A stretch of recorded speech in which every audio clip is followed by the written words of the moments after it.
Comment reconnaître un faux apostat? Écoutez cet extrait. Quand tu pètes, tu te laves les pieds. Voilà, dans l'islam, quand on pète, on refait ses ablutions. Mais ça n'a aucun Quand on sens. pêche. Quand on pète. Quand on pète. Ah, pardon. Pardon, je suis un peu cru. Quand il y a un vent. Non, Quand il y a un oui, vent. je préfère. Quand il y a un vent, Gardons on se un lave les langage pieds. satire. Oui. Excusez-moi. Subhanallah, on en a vu des choses, mais là, alhamdulillah, rions. Bon, on va répondre quand même, parce qu'on sait jamais.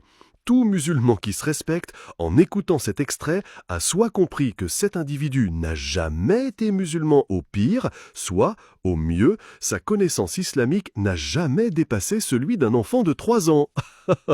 Dire qu'émettre un gaz et refaire ses ablutions n'a pas de sens, c'est s'humilier en démontrant qu'on n'a jamais compris l'islam. D'après ce faux apostat, les ablutions consistent à se nettoyer physiquement.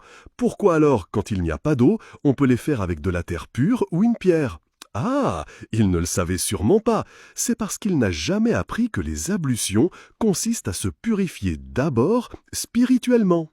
Ce rituel de purification prépare le croyant à entrer dans un état de pureté nécessaire pour l'accomplissement de la prière. Pour garder cet état de purification spirituelle, une des conditions, c'est de contrôler ce qui sort des voies naturelles. Si une des conditions n'est pas respectée, il faut refaire les ablutions. C'est le niveau élémentaire de la compréhension des ablutions. C'est parce que les ablutions sont une purification spirituelle qu'en les faisant, on expie les petits péchés des mains, des yeux, des oreilles, de la langue et des pieds. Bref, comment un faux apostat qui n'a jamais connu l'islam peut savoir ça ?